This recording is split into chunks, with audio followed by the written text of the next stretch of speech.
Baik, ini salah satu cara kita nak khusyuk dalam solat. Tadi hak sebelum makan dulu, kalau lapar pergi tanah duduk tu sebelum. Bila kita masuk dalam solat, di antara perkara yang wajib, yang pentinglah untuk kita khusyuk ialah kita kena faham setiap kalimah yang kita lafaz. Allahu Akbar, tahu makna apa dah? Allahu Akbaru kabira walhamdulillahi kathira wa subhanallahi bukratan wa asila. Sekurang-kurang sampai situ iftitah, kita tahu makna dia. Baca Fatihah bismillah sampai waladhdallin, kita tahu maknanya. Baca surah bismillah wal asri sampai watawassaw bil haq, kita tahu maknanya. Allahu Akbar, subhana rabbiyal azim wa bihamdih, kita tahu makna dia. Sami Allahu liman hamidah, kita tahu makna dia. Allahumma hdini fi man hadait, kita tahu makna dia. Subhana rabbiyal a'la, kita tahu makna dia. Rabbi firli warhamni, kita tahu maknanya. At-tahiyyatul mubarakatus salawatut thayyibatu lillah, kita tahu maknanya. Sampai kepada assalamu alaikum warahmatullah, tahu makna. Barulah kita boleh hampir kepada khusyuk.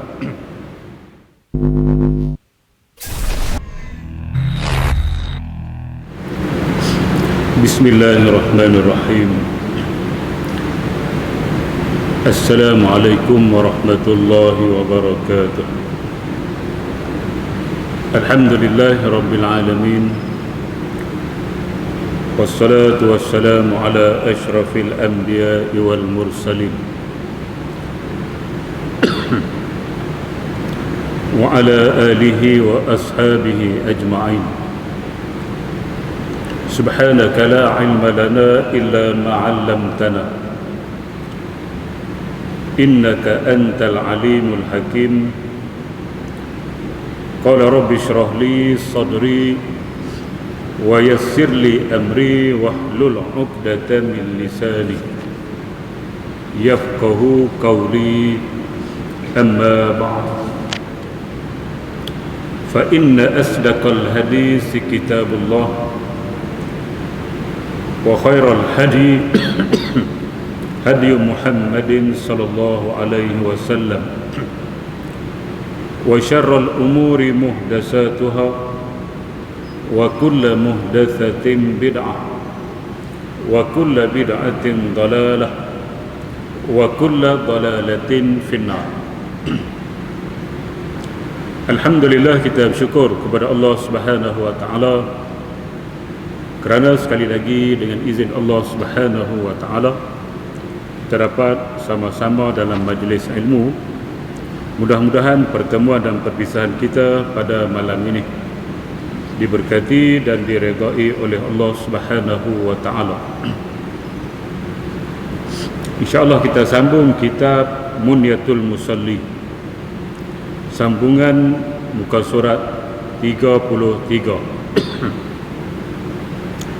Muka surat 33, sunat hai'ah yang ke-23.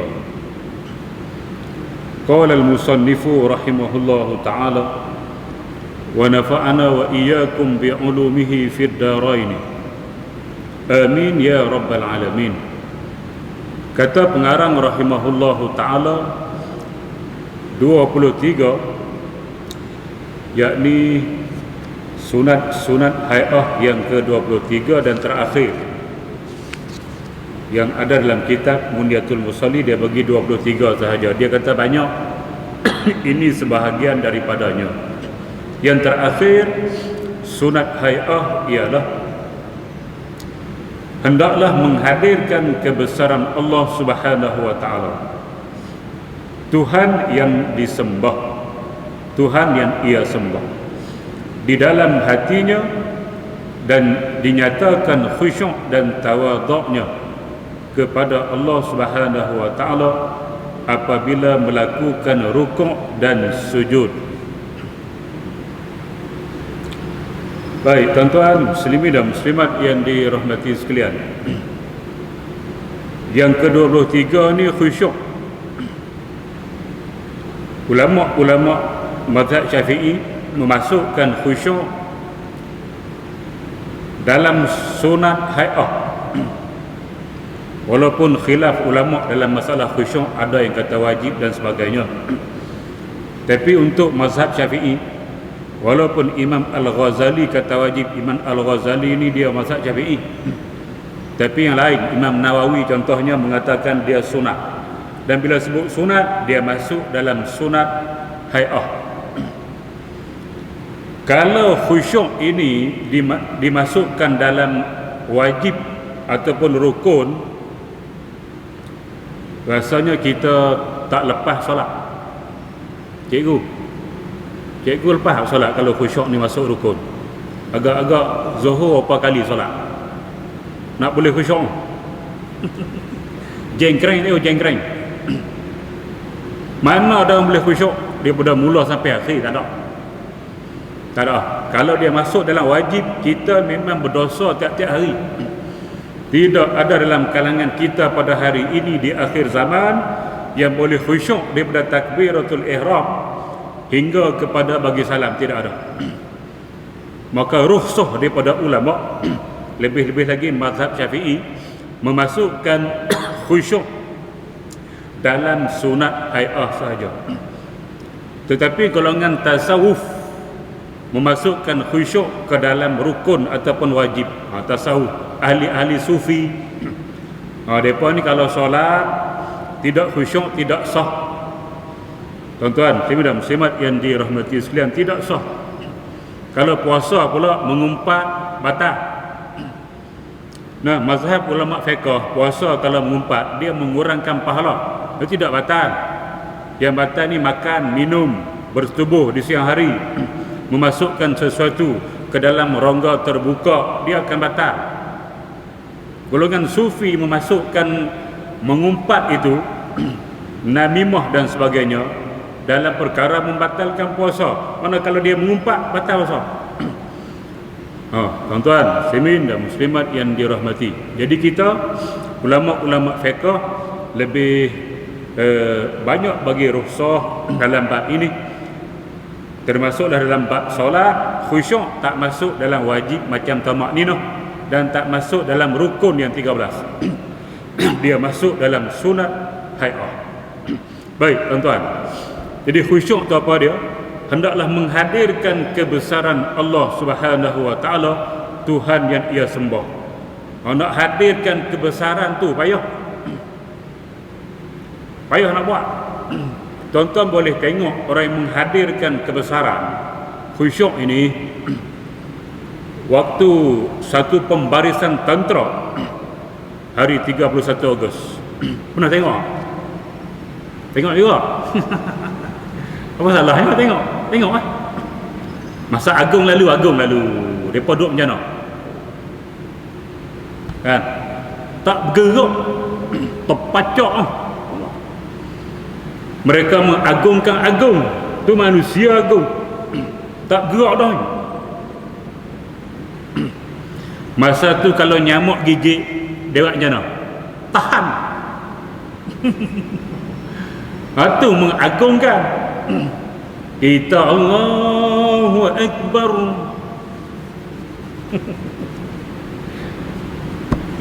Tak ada. Mengagungkan kita macam tak seolah-olah Allah di depan kita. Al-ihsan an ta'budallaha ka'annaka tarahu fa in lam takun tarahu fa innahu yaraka. Ihsan ialah kamu bila beribadah kepada Allah Subhanahu wa taala seolah-olah kamu dapat melihat Allah. Itu peringkat tertinggilah. Seolah-olah kita tak boleh lihat Allah atas dunia. Ini seolah-olah. Kena faham? Seolah-olah dia duduk depan macam tu. Kalau tak boleh tahap itu, pergi tahap kedua. Nah, kalau kamu tak mampu nak bawa pergi seolah-olah melihat dia, kamu kena yakin dia melihat kamu. Macam tu. Jadi solat kita takkan bergerak lah, kecuali keperluan. Nah, keperluan kita akan bergerak. Jadi kita Allahu Akbar tu senyap. Anggota kita tidak bergerak dengan cara mudah, kecuali perlu sangat-sangat kita bergerak. Baik, tuan-tuan, muslimin dan muslimat yang dirahmati, itulah menghadirkan kebesaran Allah Subhanahu wa taala seolah-olah dia berada di hadapan kita dan kita sedang solat dan kita tak berani nak menggerakkan anggota sebab dia sedang melihat. Itu maksudnya. Boleh buat ke tidak? Apa payah. Sebab kita tak tengok dia, nak bagi seolah-olah tu payah. Kecuali orang-orang yang diberi kekuatan oleh Allah Subhanahu Wa Taala untuk itu. Baik. Khusyuk dan tawaduk kepada Allah apabila melakukan rukuk dan sujudnya dengan memenuhi hatinya, mentakzimkan Allah dan menyucikannya apabila bertakbir dan bertasbih, serta mengelakkan daripada berfikir perkara yang tiada kena mengena dengan solat, seperti memikirkan hal keduniaan, keinginan hawa nafsu dan cita-cita hati. Baik, khusyuk ini boleh kita nyatakan yang pertama dalam rukuk kita. Kita berdiri ni agak sedikit megah. Nah, apabila kita rukuk, maka kita sudah membongkok separuh. Tadi berdiri membongkok separuh. Bila kita bongkok, makna kita merendahkan diri.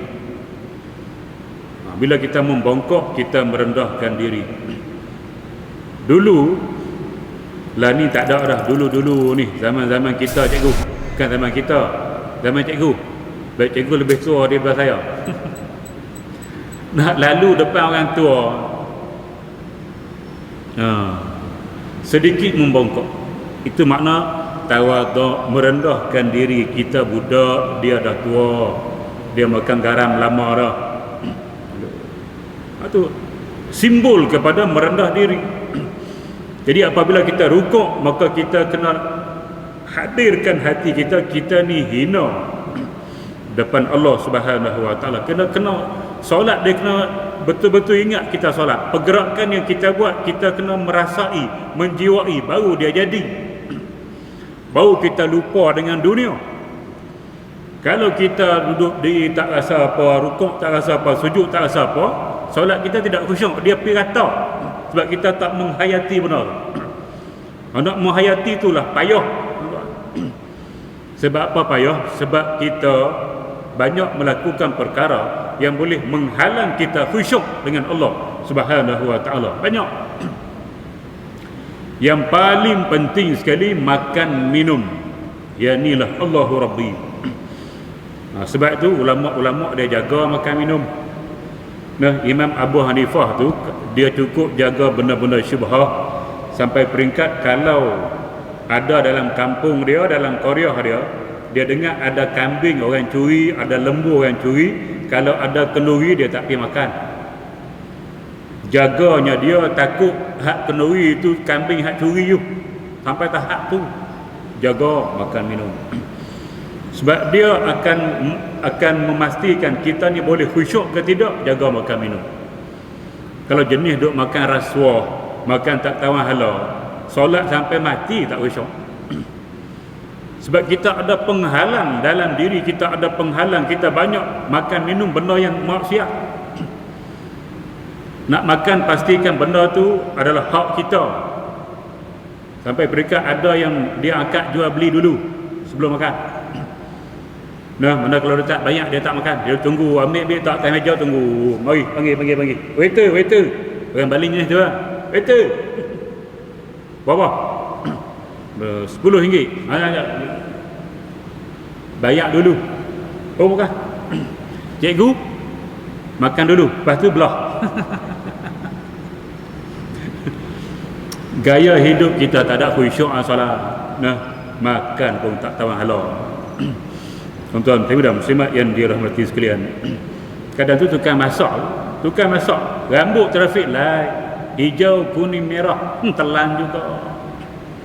Macam mana kita nak khusyuk? Nah, payah. Sebab itu kita nak makan makanan orang-orang yang bertakwa.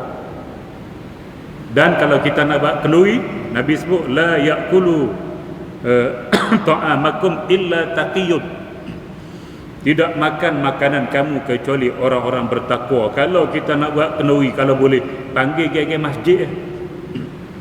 Tak payah pergi makan ke mendaki dadah. Nah, tak payah. Geng kaki tak pergi solat, tak payah jamu. Sebab Nabi sebut tidak makan makanan kamu kecuali hanya orang bertakwa kepada Allah Subhanahu wa taala. Tu hak orang lain. Yang kita takkan nak makan biasa-biasa. Nah, tuan-tuan, muslimat yang dirahmati sekalian. Kadang kalau hak belanja kita menagih dadah macam mana? Allah. Kita nak pergi bayar, toki kata dah bayar dah, siapa bayar? Tu Allah. Undertaker singler lah. Macam mana? Nah, sebab tu dia kurang makan di kedai-kedai.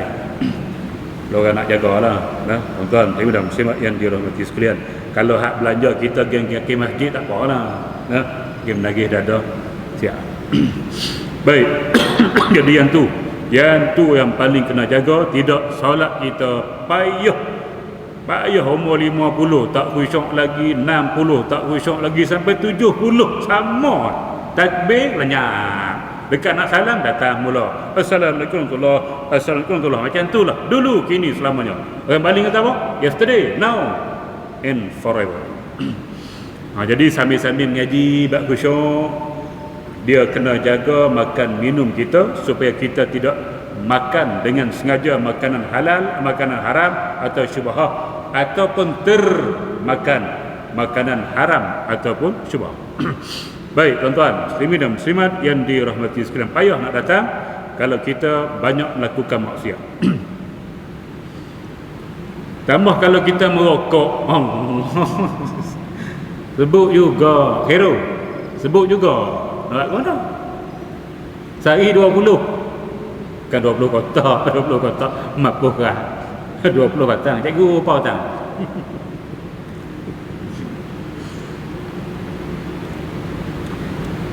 Tak maknanya dia kena difatwakan haram. Macam mana lah kita nak khusyuk dalam solat kita? Takkan khusyuk punya. Takkan khusyuk. Baik. Apabila bertakbir dan bertasbih serta mengelakkan daripada berfikir perkara yang tiada mengena dengan solat. Bila masuk solat, kita tak boleh fikir dah perkara yang tak ada kaitan dengan solat. Sebab itu kita dah baca sebelum daripada ini, sebelum kita masuk nak khusyuk ni, sebelum tu dah ada. Sebelum kita masuk, pastikan kalau kita sakit perut, pergi buang dululah. Kalau kita rasa nak kencing, pergi buang dulu. Kalau kita lapar, makan dulu. Supaya bila kita takbir Allahu Akbar, kita dah tak ingat dah pada makan, tak ingat dah pada minum, tak ingat dah pada sakit nak buang ni, tak ingat dah pada nak pergi tandas. Dah.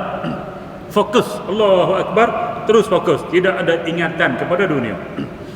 Kalau file pejabat kita belum selesaikan dulu, dah selesai baru kita solat. Barulah solat kita boleh khusyuk. Kalau tidak, dia akan ingat benda-benda yang kita buat sebelum daripada kita solat. Baik, semua itu hendaklah dielakkan di dalam solat demi menunaikan dan mengerjakan hak solat sebagaimana yang disuruh oleh Allah Subhanahu wa taala. Kerana solat seseorang yang hatinya tertambat kepada sesuatu. Mana bila kita solat, hati kita ingat selain daripada Allah Subhanahu wa taala. Ingat nak makan, ingat nak minum, ingat nak pergi padang bola, ingat nak pergi pasar. Dia tertambat dengan sesuatu. Tidak tertambat dengan Allah, tapi tertambat dengan sesuatu, tidak akan ada khusyuk.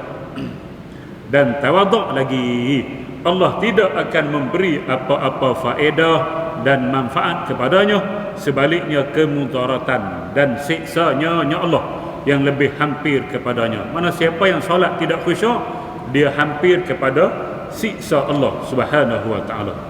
Kata Al-Hasan Al-Basri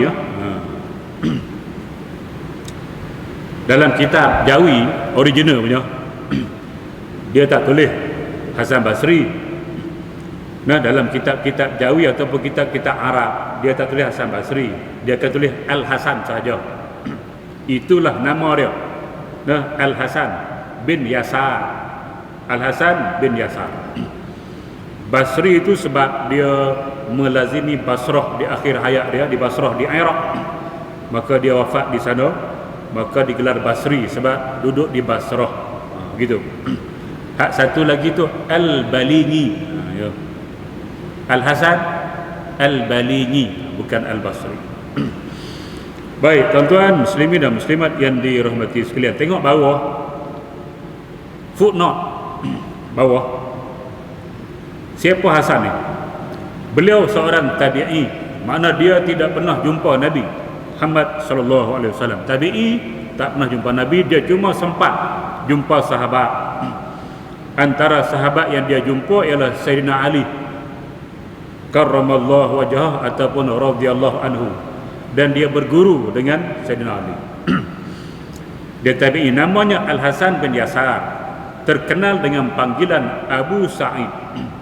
Semasa kecil Umar Al-Khattab pernah mendoakan baginya doa masa tahnik doa, Allahumma faqqihhu fid din wa habibhu ilan nas. Dia tak pergi mana, Allahumma ya Allah ya Tuhanku, faqqihhu fid din, permudahkan dia faham agama. Ini siapa-siapa jumpa saya dan mana-mana ustaz lah tuan-tuan, untuk tolong tahnik.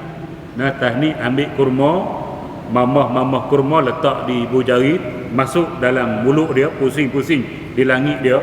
Sambil itu baca Allahumma faqqihhu fid din, ya Allah mudahkan dia faham agama.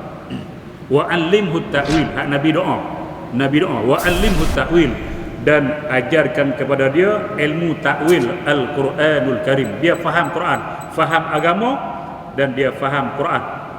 Hak ni Umar. Wa habibhu ilan nas, dan berilah manusia kasih kepada dia. Ya Allah mudahkan Hasan ini faham agama dan manusia suka kepada dia. Baik tuan-tuan muslimin dan muslimat yang dirahmati sekalian, itu doa Umar Al-Khattab kepada Hasan Al-Hasan Al-Basri ini. Baik, beliau telah habis hafaz Al-Quran ketika berumur 10 tahun. Lambat sikit lah pada Imam Syafi'i. Imam Syafi'i 9 tahun. Nah, Al-Hasan Al-Basri 10 tahun. Di hujung usianya, beliau menetap di Basrah, di Iraq, dan terkenal sebagai ulama yang paling masyhur di zamannya, dan menjadi mufti di Basrah sehingga wafatnya, sampai dia wafat. Antara muridnya Wasil bin Atha, tetapi berpisah dari Al-Hasan Al-Basri, kemudian menubuh mazhab Mu'tazilah.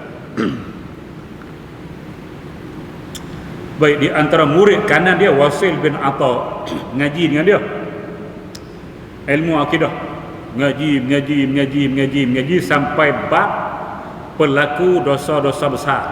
Yang ambil tahu sikit tuan-tuan.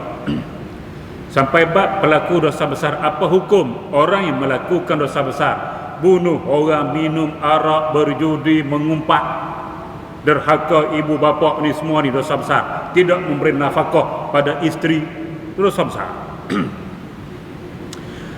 Apa kesan pada dosa besar, pada pelaku dosa besar dalam akidah? Maka Hasan Basri, pendapat dia, pelaku dosa besar masih Islam. Dia tidak kafir, masih Islam, tapi dia fasik. Maknanya pelaku dosa besar fasik. Sekali fasik dah. Minum arak sekali fasik. Berjudi sekali fasik. Selagi dia tak taubat, fasik dia tidak hilang.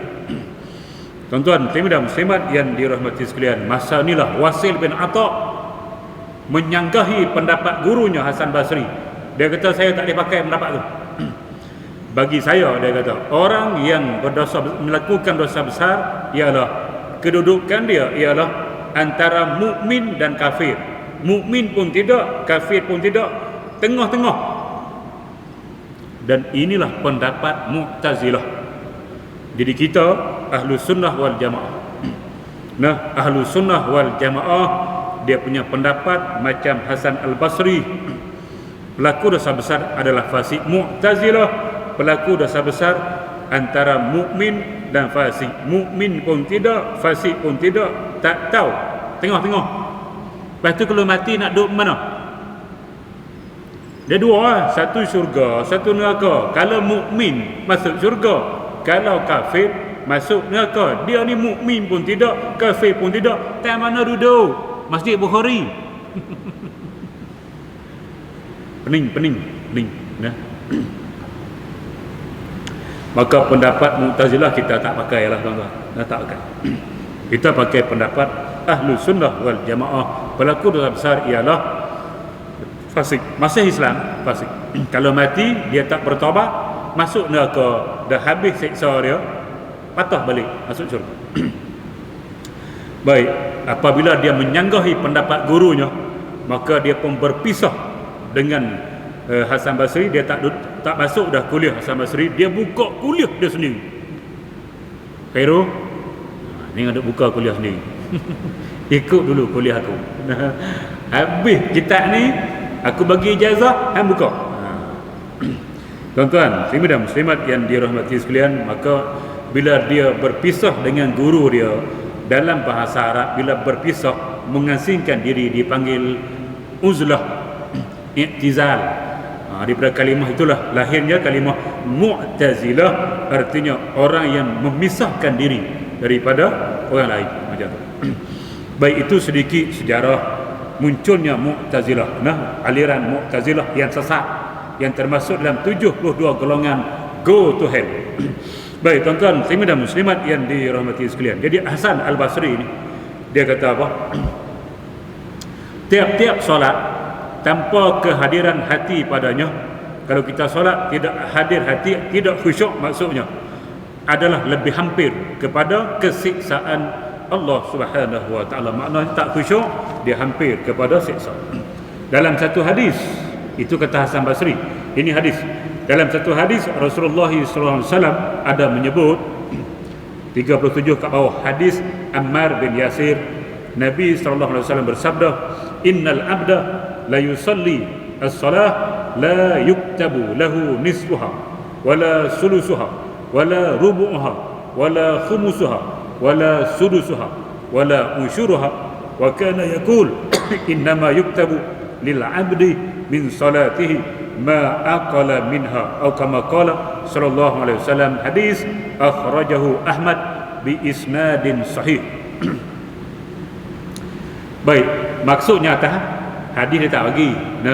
Hadis ni penterjemah Abdul Ghani Jabal Maraqi yang masukkan sebagai footnote. Tapi dalam kitab asal tidak ada. Dia bagi makna sahaja. Maksudnya tiada apa yang diperolehi seseorang hamba daripada solatnya melainkan bahagian mana dalam solat itu yang dapat dihadirkan hati beserta Tuhannya. Maknanya kalau kita solat 5 minit, hadir hati 3 minit, setakat 3 minit je lah kita dapat. Hak 2 minit lagi tak dapat apa-apa lah. Kalau kita boleh khusyuk itu hanya 1 minit, daripada 5 minit kita solat, maka bahagian kita 1 minit itu saja. Hak 4 minit lagi boleh elek, tak ada apa-apa. Itu maksudnya. Ada yang bersolat tetapi tidak dicatatkan pahala solatnya, walaupun 1/6 pun tidak, atau 1/10 pun tidak. Kalau dalam hak asal ni 1/3 pun tidak, 1/4 pun tidak, 1/5 pun tidak, 1/6 pun tidak, 1/10 pun tidak.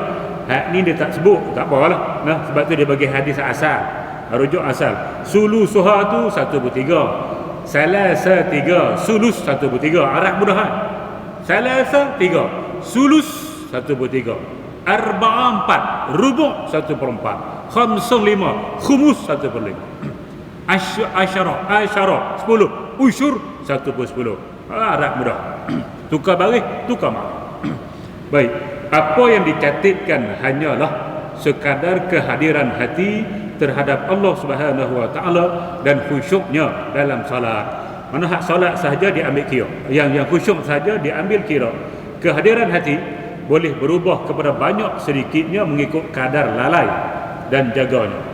Bagi orang yang hadir hatinya dan khusyuk pada sekalian solatnya, daripada takbir sampai salam dia khusyuk, dicatatkan semua pahalanya, mana penuh. Manakala bagi yang lalai pada sekalian solatnya, tidak dicatatkan apa-apa pahala untuknya. Baik, tuan-tuan muslimin dan muslimat yang dirahmati sekalian, maknanya kalau kita solat seorang diri, kalau khusyuk kita kurang, berapa markah kita boleh dapat? Sebab kita dapat 1 markah penuh. Solat seorang diri dapat 1 markah penuh, tapi dah tolak khusyuk ni kurang, tak sampai 1 dah cikgu. Berapa agak-agak? Mana kita tahu? Kalau solat jamaah 27 penuh, tumarkah penuh daripada takbir sampai pergi salam. Kalau kita ada kurang, dia kurang lah, dia tak sampai 27. Maka setiap manusia yang solat jamaah pada asasnya 20, tapi sebenarnya ada berlaku kurang lebih mengikut kadar setakat mana mereka boleh khusyuk dalam solat sewaktu mereka menjadi makmum ataupun menjadi imam. Kadang-kadang makmum lebih besar pahala daripada imam sebab khusyuk dia lebih daripada imam, macam tu. Dia tak kira apa. Baik, tuan-tuan muslimin dan muslimat yang dirahmati sekalian. Habis. Orang yang berkehendakkan kelazatan bermunajat dengan Tuhan. Kalau kita nak lazat bermunajat, bukan sekadar kita nak lazat makan, tapi kita nak lazat bila bermunajat, mana beribadah kepada Allah Subhanahu Wa Taala, hendaklah bekerja keras. Kena kerja keras. Moga-moga Allah mengasihaninya. Kita seboleh-bolehnya hendaklah bekerja keras untuk mendapatkan kehadiran hati. Makna yang pertama sekali, kena jagalah pakaian kita, kena bersih, kena wangi. Tempat kita solat mesti kondusif, mesti tidak ada gangguan bunyi-bunyi suara dan apa-apa. Makanan kita kena jaga sebelum solat. Nak ambil wuduk bagi sempurna, hak fardu wuduk buat, hak sunat wuduk buat, qomat bagi betul, azan bagi betul. Itu dulu. Kena kerja keras. Kalau kita tak buat kerja ni, kita tak dapat. Kalau tak dipecahkan ruyung, mana akan dapat? Oh, clear. Nak khusyuk tapi malah ambil wuduk pun gitu-gitu saja, pakai baju pun hapak dah 5 hari dah tak basuh. Ada. Kena kerja keras, tuan-tuan. Kena buat betul-betul solat ni, insya-Allah Allah kasih pada kita, dia akan bagi khusyuk. Kalau tidak kita tak akan dapat. Kena kerja keras. Baik, khusyuk dan ikhlas terhadap Allah, dan kita hendaklah mengamati apa-apa kalam Tuhan yang kita bicarakan di dalam solat, dan janganlah tergesa-gesa pada mana-mana bacaannya, kerana pengamatan dan penelitian tidak berlaku dalam keadaan tergesa-gesa. Baik, ini salah satu cara kita nak khusyuk dalam solat. Tadi hak sebelum makan dulu, kalau lapar pergi tanah duduk tu sebelum. Bila kita masuk dalam solat, di antara perkara yang wajib, yang pentinglah untuk kita khusyuk, ialah kita kena faham setiap kalimah yang kita lafaz. Allahu Akbar, tahu makna apa dah? Allahu Akbar kabira walhamdulillahi katsira wa subhanallahi bukratan wa asila. Sekurang-kurang sampai situ iftitah, kita tahu makna dia. Baca Fatihah bismillah sampai waladhdallin, kita tahu maknanya. Baca surah bismillah wal asri sampai watawassaw bil haq, kita tahu maknanya. Allahu Akbar subhana rabbiyal azim wa bihamdi, kita tahu makna dia. Sami Allahu liman hamidah, kita tahu makna dia. Allahumma hdini fi man hadait, kita tahu makna dia. Subhana rabbiyal a'la, kita tahu makna dia. Rabbighfirli warhamni, kita tahu maknanya. At-tahiyyatul mubarakatus salawatut thayyibatu lillah, kita tahu maknanya. Sampai kepada assalamualaikum warahmatullahi, tahu makna. Barulah kita boleh hampir kepada khusyuk. Tapi macam biasalah, umur kita dah mencecah 60 tahun, dah pencen dah pun tak tahu lagi kunut tu makna apa. Tanya Allahumma hdini makna apa Pak Long? Masa banyak. Bukan tidak ada masa, ada masa, tapi dia tak nak guna masa itu. Bagi dia cukuplah solat macam tu je lah. Dulu kini selamanya tak payah buat, nak upgrade apa-apa tak payah lah. Dia nak upgrade DG, perlu cikgu lah, profesor lain. DG dia mula-mula 41, dia nak upgrade pergi 44, nak pergi pula 48, dan dia target sebelum dia pencen 54. Tuan-tuan, yang tu upgrade solat macam tu. Dia 41 kunut tak erti, 44 kunut tak erti, 48 kunut tak erti, 52 jadi pengetua kunut tak erti, 54 pengetua cemerlang lagi tak erti. Tak ada benda. Pangkat duk naik, Tapi dalam solat tidak ada sebarang kenaikan pangkat. Macam itulah dulu, kini, selamanya, yesterday, now and forever. Tak ada apa. Nah, baik tuan-tuan, dan muslimat yang dirahmati sekalian. Sebab tu kena faham. Cerdik pandai Islam. Ada orang kata, Imam Syafi'i kata, nah, ada kata orang lain. Apa kata dia? Ini bukan saya kata.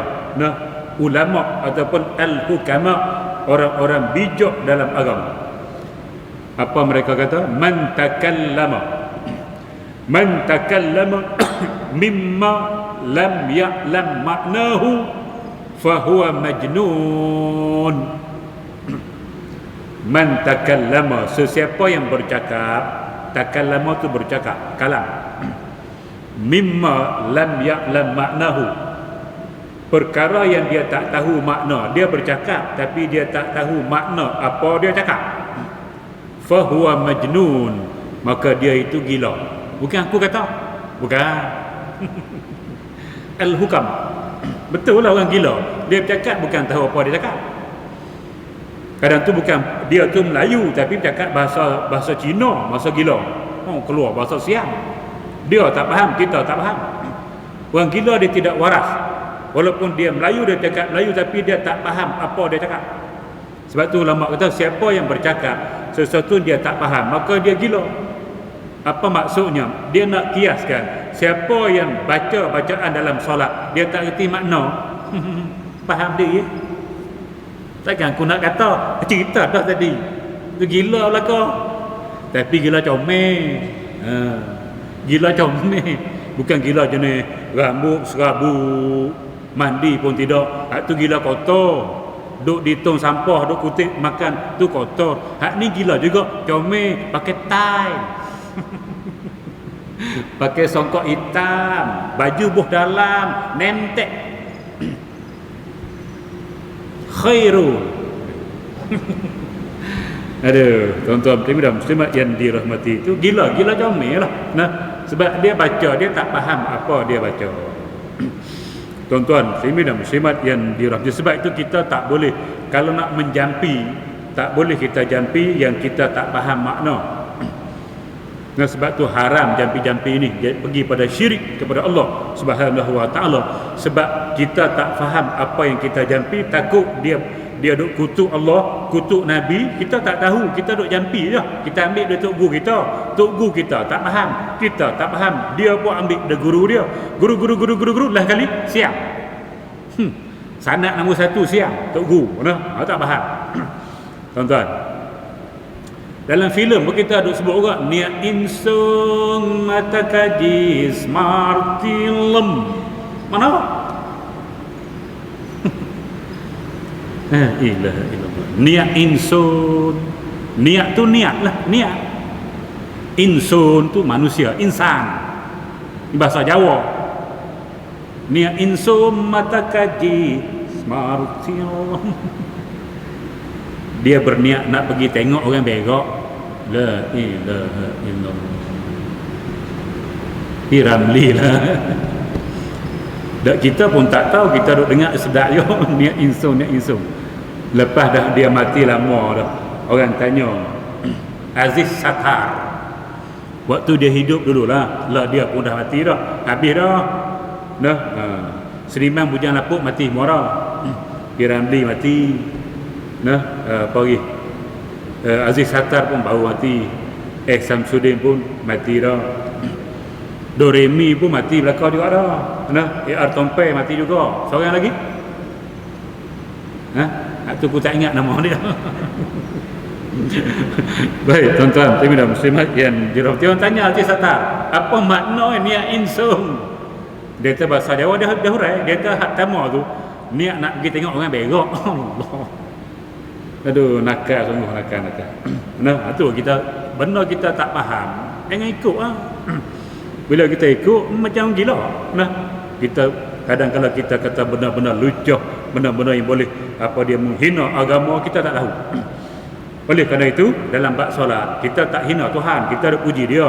Tapi eloknya kata ulama digalakkan sangat-sangat.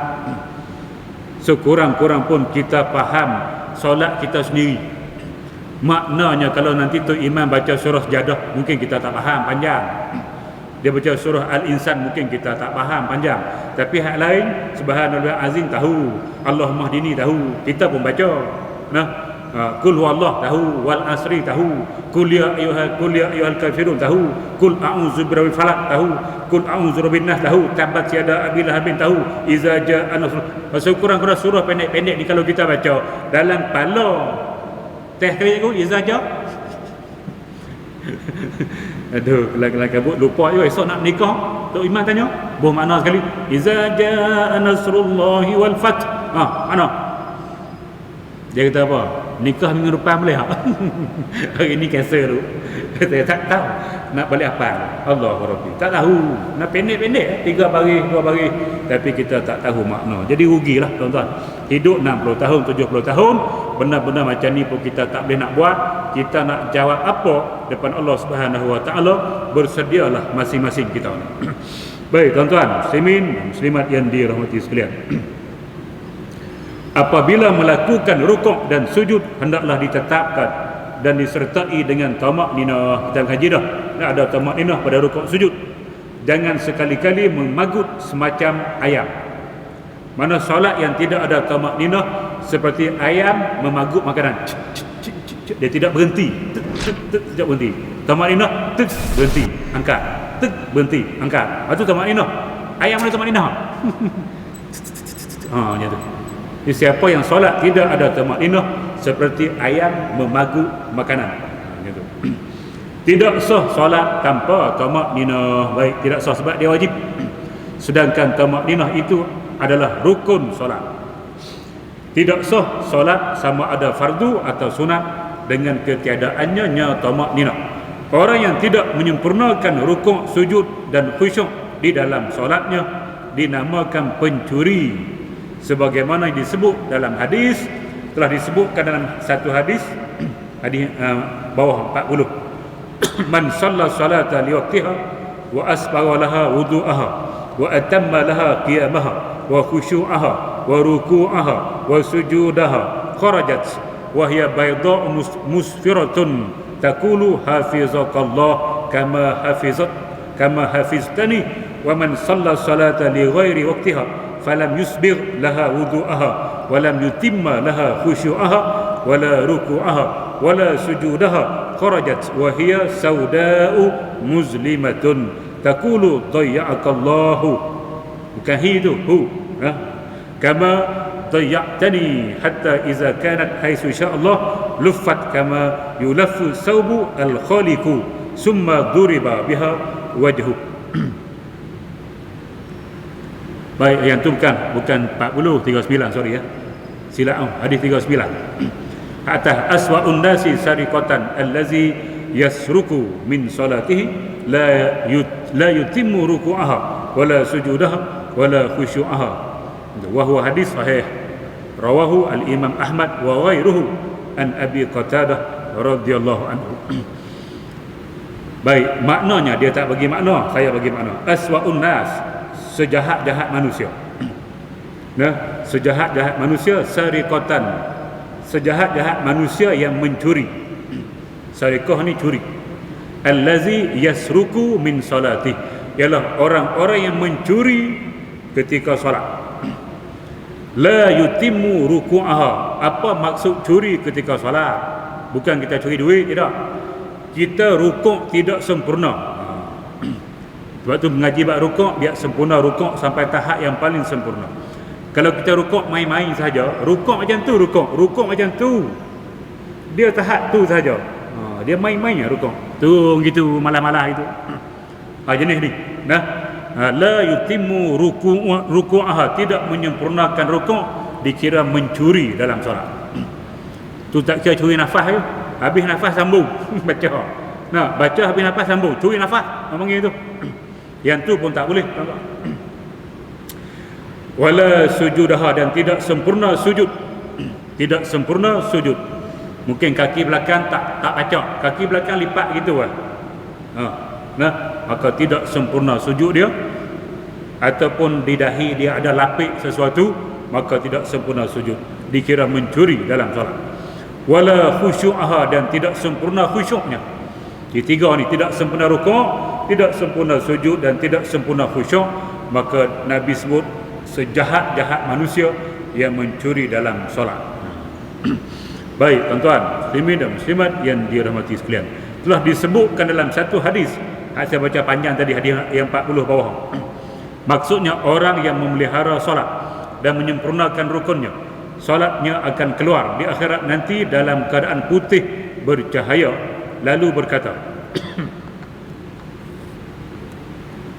Allah memelihara kamu sebagaimana kamu memelihara kami. Dan orang yang tidak menyempurnakan solatnya akan keluar di akhirat nanti dalam keadaan hitam legam, serta berkata, Allah mensia-siakan kamu sebagaimana kamu mensia-siakan kami. Kemudian digulungkannya seperti kain buruk, lalu dilempar ke muka orang yang solat tadi. Solat dia digulung jadi macam kain buruk, lempar pergi, mana tak pakai, reject. Bila solat tu dilempar ke muka, maka jawapannya, go to hell. Ma salakakum fi saqar, qalu lam naku minal musallin. Bila pokok ni masuk neraka sakor, malaikat yang jaga neraka sakor tanya, kenapa kamu masuk neraka ni? Tak pergi ke jahanam ke tak pergi neraka lain? Sebab apa masuk neraka sakor? Qalu, mereka jawab, lam naku minal musallin, kami dulu atas dunia tidak termasuk dalam golongan orang-orang yang solat. Maksud dia yang pertama, dia tak solat langsung, ataupun solat dia jadi kain buruk, lempar ke muka, go to hell, sakor nama dia. Baik tuan-tuan, muslimin dan muslimat yang dirahmati sekalian, pada satu hadis Nabi menyebut maksudnya, sesungguhnya solat itu hendaklah menetapkan segala anggota dan kelakuan serta mengkhusyuk dan mengkhudukannya. Dan apabila Nabi melihat seorang lelaki bermain-main dengan jangguknya, kami solat main jangguk, jangguk ada, payah juga ada jangguk orang jangguk noh, cikgu cukur lah.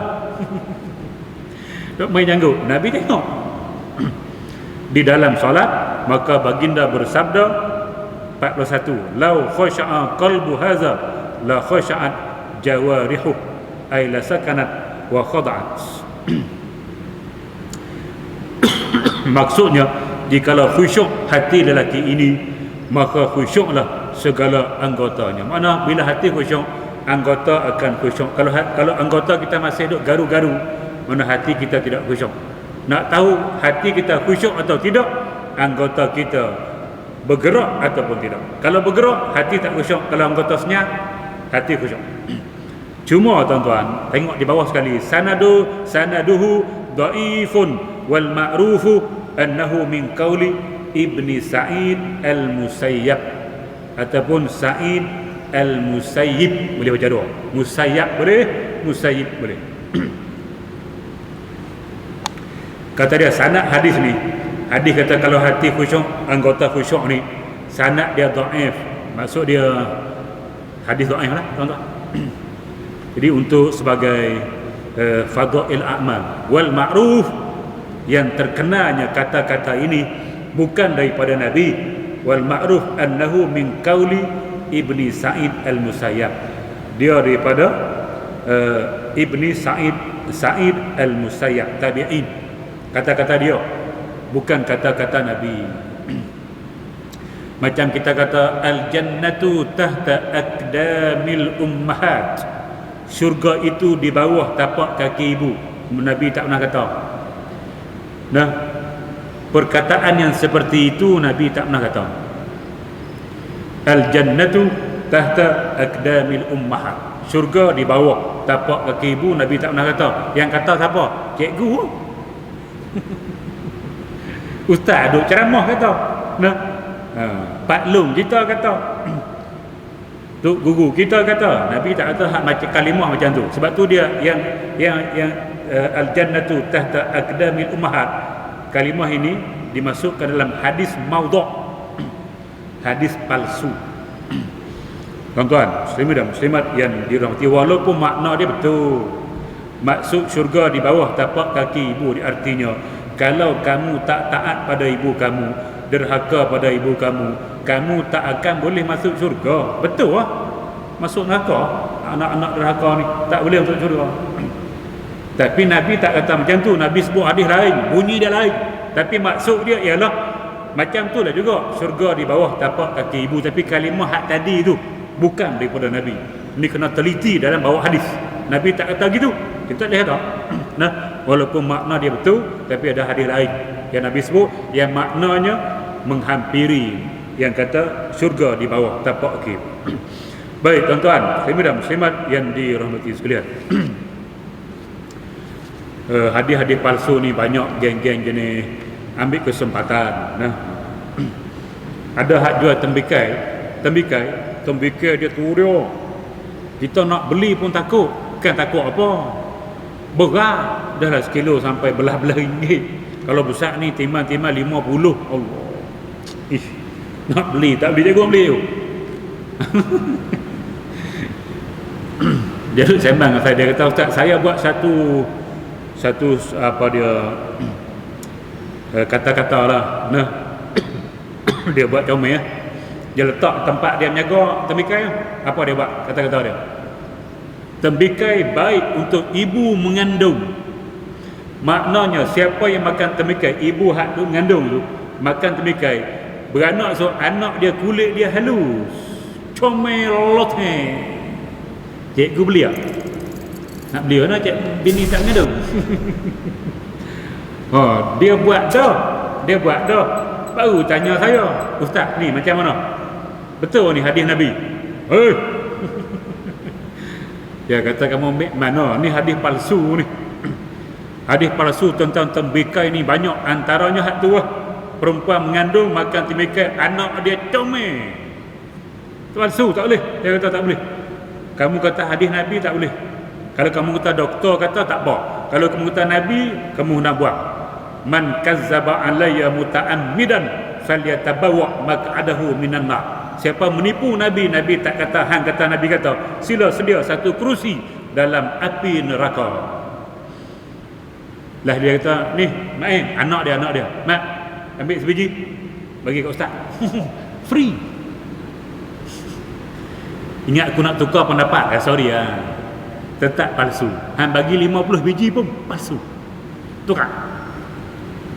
Allahu Rabbi. Nah, hadis bahaya, jaga. Nah, banyak hadis-hadis mengenai tembikai, terung, sayur, macam-macam lah. Banyaknya adalah palsu, digunakan oleh peniaga untuk mencari keuntungan. Bila dia kata hadis Nabi sebut, orang bakal beli ya. Habis tembikai, habis terung. Sebab apa? Nabi kata. Baik, kita tutup. Apa yang dinyatakan oleh Nabi itu ialah khusyuk anggota itu daripada khusyuk hati. Bukan Nabi kata. Sa'id ibn Musayyab. Tidak sempurna solat dengan ketiadaannya. Mana kalau kita duk menggaru dan sebagainya, solat kita confirm tidak sempurna. Orang-orang salafus soleh kerana terlalu khusyuk pada solatnya, hingga ada yang dihinggapi burung di atas kepalanya, menyangka turus pagar kerana tetap dan lama qiyam serta sujudnya. Ni dia nak bagi contoh.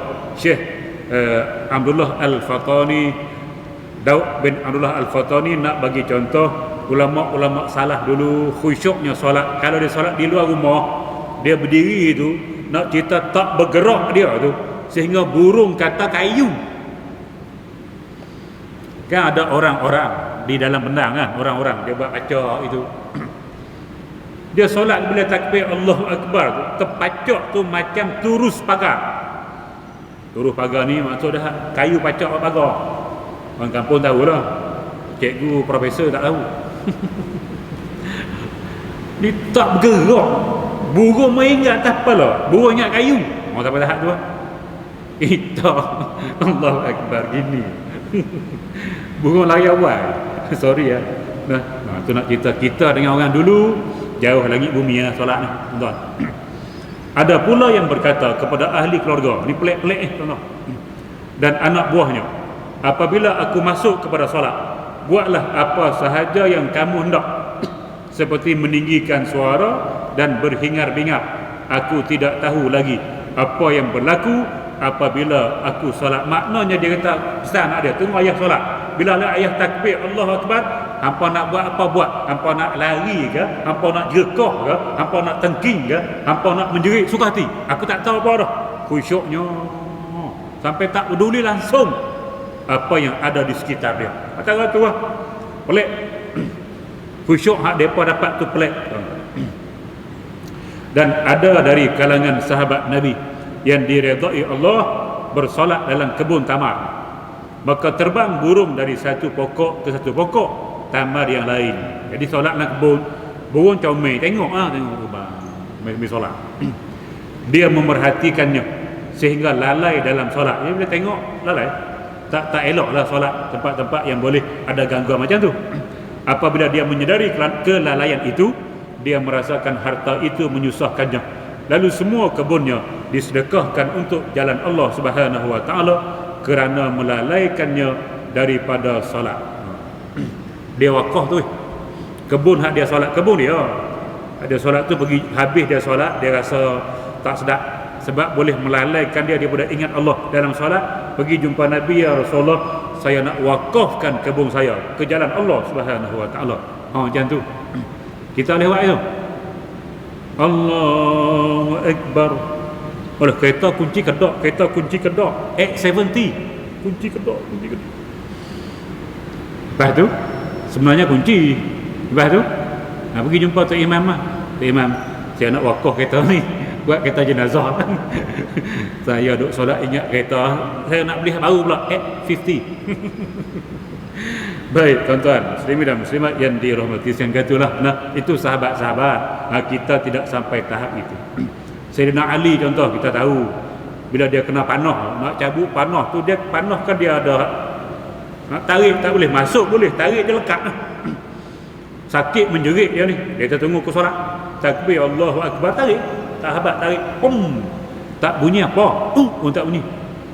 Khusyuk tahap 100% sampai tak rasa sakit. Urwah ibn Zubair, Urwah anak Zubair al-Awwam, adik kepada Abdullah ibn Zubair. Nah, Zubair al-Awwam nikah dengan Asma. Asma tu adik ipar Nabi, adik pada Aisyah binti Abu Bakr. Aisyah tak ada anak, maka dia bela Abdullah, abang kepada Urwah. Maka dipanggil Aisyah ini Ummu Abdullah, ibu kepada Abdullah. Abdullah itu anak Zubair, anak Asma, adik dia, kakak dia. Baik, Urwah dia kena satu penyakit kaki dia, kalau kita macam kencing manis lah. Tabib, waktu dulu tabib lah, bomoh. Orang Melayu bomoh, Arab tabib, orang putih doktor. Tabib kata kaki kamu kena potong, tidak penyakit tu akan naik ke atas, lagi bahaya. Dia tak bawa, tak payah. Sampai peringkat penyakit sampai ke paha. Sampai paha, tabib kata kalau tak potong dia pergi perut, jalan. Dia tak apa, potong. Nah, potong kan macam hospital tanah bahaya. Kita lah ni canggih, potong tak rasa benda, ubat kebas kan. Kebas penuh kan, kebas paruh tak rasa. Dulu mana ada ubat kebas. Tuan-tuan, guna gaji kayu. Seesaw and the door. nak gaji dia punya dia tulang paha, menjerit, tunggu aku solat Allahu Akbar, gaji. Ada apa pelik. Nah, khusyuk yang tahap yang memang kita tak boleh capai. Sebab tu disebut khusyuk di antara perkara yang akan hilang di akhir zaman. Maknanya betul, kita berada di akhir zaman, kita solat ni tak bolehlah 100%. Sikit-sikit tu boleh, tapi nak 100% dia pada mula sampai bagi salam, tak ada manusia boleh buat macam tu. Nah, baik tuan-tuan, muslimin dan muslimat yang dirahmati sekalian, jadi habis itu kita akan sambung nanti kebesaran dan ketinggian solat insya-Allah minggu depan dengan izin Allah Subhanahu wa taala.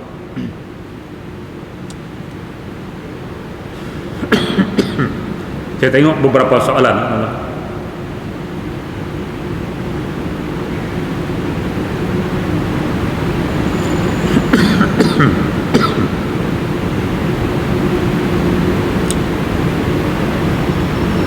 kalau kita dah sedang berusaha, dah telah lalu sedang berlaku, macam mana? Kalau kita dah atau sedang berusaha kan macam mana? Untuk mengetahui kalau kita dah berusaha lah atau sedang berusaha, untuk mengetahui makna-makna, minta maaf saya pernah tulis soalan bagi jelas sebelum hantar kat saya, ulang baca.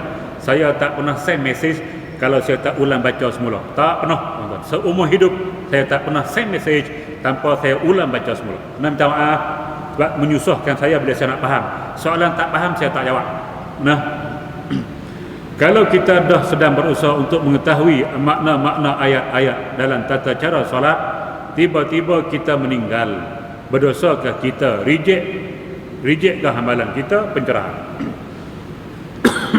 Baik tuan-tuan muslimin dan muslimat yang dirahmati sekalian, kehebatan orang mengaji di sinilah. Siapa yang belajar ilmu fardu ain, contoh kita buka kitab Muniyatul Musalli ni, ada orang dia tak pernah mengaji lagi pun, dia mula nak mengaji, bila kita buka dia pun tumpang mengaji. Mana dia mengaji sampai muka surat contoh 80 orang, tak ada habis lagi, mati. Hak separuh hak depan ni dia tak mengaji lah, nak mengaji dia dah mati. Maka dimaaf oleh syarak. Itu kelebihan orang mengaji. Bila dia mengaji, tiba-tiba dia mati dalam waktu dia mengaji tak habis, maka dimaaf pada syarak. Hak benar-benar hak dia buat lepas dah, dimaaf pada syarak. Sebab dia sedang berusaha tapi tak sempat, umur dia tak sempat, Allah maafkan dia. Tapi kalau orang tak mengaji, duduk solat tak betul, baca Quran tak betul, dan dia tak mengaji pun, duduk depan TV saja, duduk di kedai-kedai makan saja, duduk di padang-padang futsal saja, di stadium, di padang bola saja, kalau mati tidak ada sebarang kesian belas daripada Allah Subhanahu Wa Taala, dia tidak akan dimaafkan dan dia akan dipertanggungjawabkan dengan kejahilannya. Sebab itu untung orang mengaji ni. Sebab tu orang sebut mengaji ni kalau mati syahid. Mati tengah mengaji tu syahid. Syahid fi sabilillah. Baik tuan-tuan muslimin dan muslimat yang dirahmati sekalian, soalan seterusnya. Banyak kawan-kawan saya bangga kerja 2 jam, lepak kedai makan banyak dari kerja. Macam mana dengan gaji yang 6 jam? Lagi haramkah?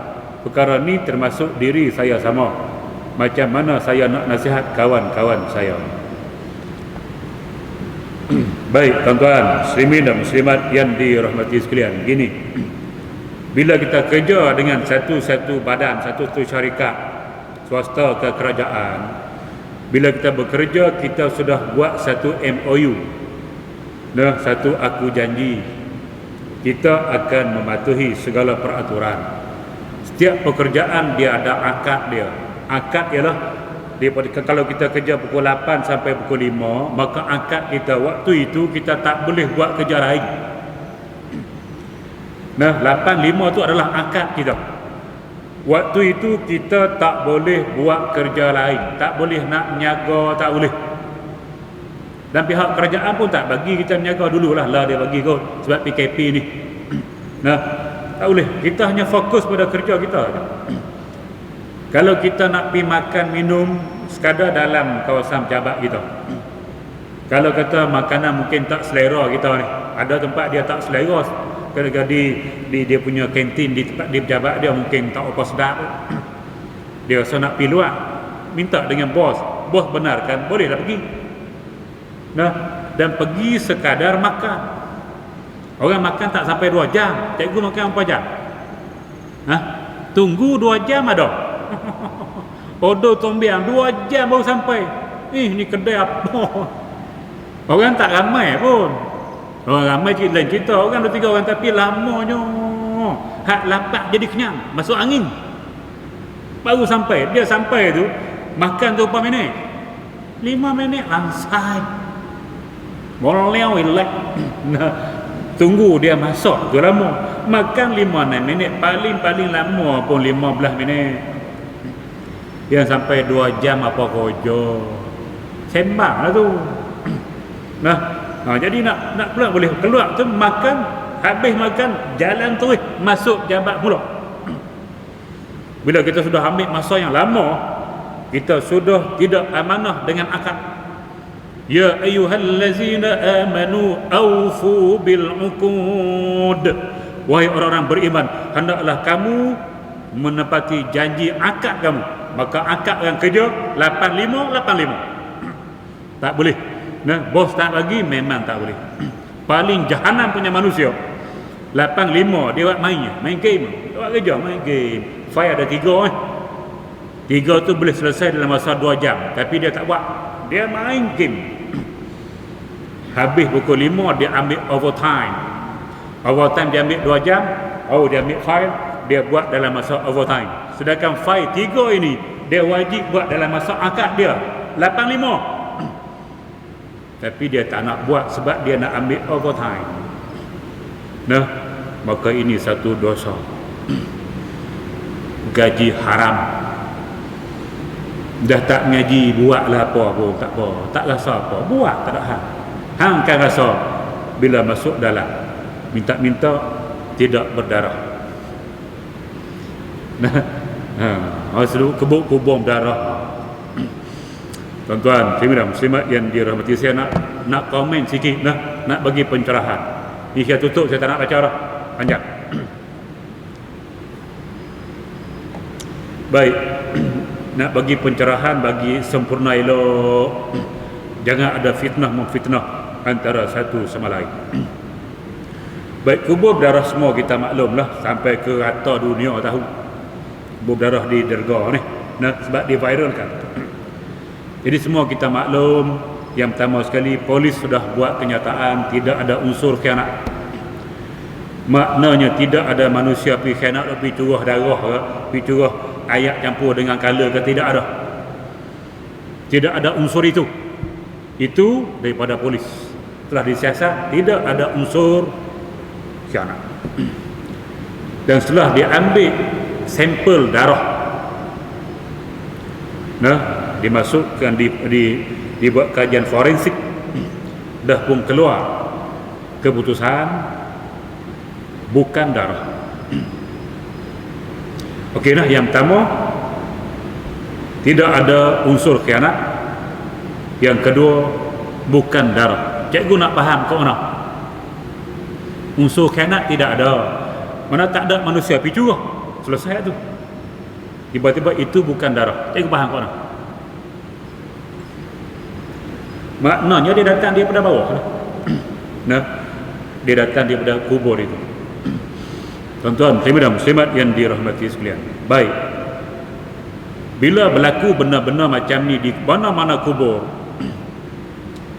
ulama-ulama memang ada sebut kubur ini memang kadang-kala qad yakunu, Arab kata kadang-kadang Allah Subhanahu wa taala dia nak tunjuk sesuatu.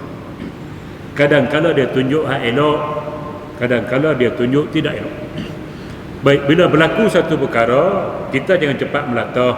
Rujuk pada ulama dulu. Jangan cepat-cepat nak viral. Dia ada keluarga. Apa perasaan keluarga dia? Kita kira nak viral, tak berhenti. Kita tak kira siapa, kira kita. Rujuk, apa makna kalau ke darah? Darah dia ada 50-50. Ada makna baik, ada makna tak baik. Makna baik, orang mati syahid. Mati syahid kan dia dengan darah. Dia tak payah dimandi darah dia. Dikapan gitu saja dan dikebumi begitu saja. Maka darah membawa makna syahid, pahala besar. Ada darah membawa makna tak elok. Kalau kita baca Isra' Mi'raj, Nabi melihat kumpulan yang berenang dalam lautan darah. Bila ditanya Jibril, siapakah mereka yang berenang dalam lautan darah? Nabi kata orang-orang yang bermuamalat secara riba, sama ada memberi riba ataupun menerima riba. Jadi ada dua. Satu ada makna baik darah ni, yang kedua ada makna tak elok. Maka kita orang mukmin kena husnuzon, kena pilih kepada baik. Pilih kepada baik, kepada yang baik. bukan kepada buruk. Itu kalau ada ihtimal dua makna, pilih yang baik. Jadi soalan darah ni kita pilih husnuzan, mudah-mudahan dia dapat pahala besar daripada Allah Subhanahu wa taala. Jangan pilih hak tak elok. Nah, satu. Yang kedua, kalau yang keluar itu dia tidak boleh ihtimal baik, dia ihtimal buruk saja. Contoh, keluar api daripada kubur. Api takkan kita nak kata elok, dia memang neraka. Ataupun keluar asap daripada kubur, memang daripada kubur ada lubang, asap tu keluar, tak ada siapa duk pergi bakar sampah dalam tu. Ataupun bau busuk macam bangkai keluar daripada kubur dia, memang tak elok. Yang ni pun kita tak boleh duk viral, sekadar nak cerita pada orang lain sebagai iktibar tak apa, tapi tak boleh duk viral sebab kita ada keluarga dia. Kita cuma disuruh doa, ya Allah ampunkan dosa fulan bin fulan. Tu je kita kena buat. Nah, bukan kita bising satu negara menyebabkan keluarga dia rasa resah. Kalau kena kita pun kita resah. Tuan-tuan, muslimin dan muslimat yang dirahmati sekalian, kalau anak kita, kalau bapa kita macam mana, kita akan rasa, fikir sama perasaan orang lain sebelum kita viral. Ambil gambar boleh, hang simpan saja. Ambil video boleh, hang simpan saja. Jangan duk viral menyusah kawan. Itu dua. Nah, yang ketiga, kalaulah daripada kubur ini naik benda elok, kita pergi rasa wangi kubur dia. Pergi kubur lain tak bawa apa, lalu kubur dia wangi.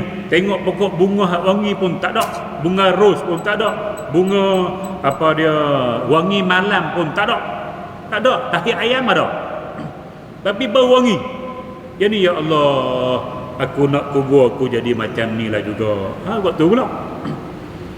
Itulah kalau berlaku apa-apa di atas kubur, itulah yang kita kena buat. Nah, jangan kita ada prasangka buruk pada sesiapa pun.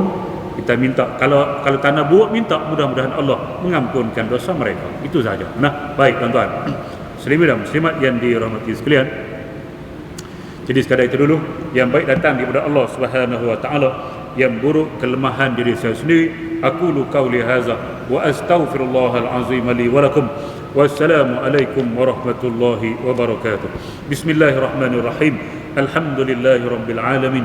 Wassalatu wassalamu ala asyrafil anbiya'i wal mursalin wa ala alihi wa ashabihi ajma'in. Allahumma inna nas'aluka al-huda wat tuqa wal afafa wal ghina. Allahumma ij'al jam'ana hadza jam'an marhuma wa tafarruqana min ba'dihi tafarruqan ma'suma wa la taj'al Allahumma fina wa la ma'ana wa la man yatba'una shaqiyan wa la matrudan wa la mahruman ya rabbal alamin.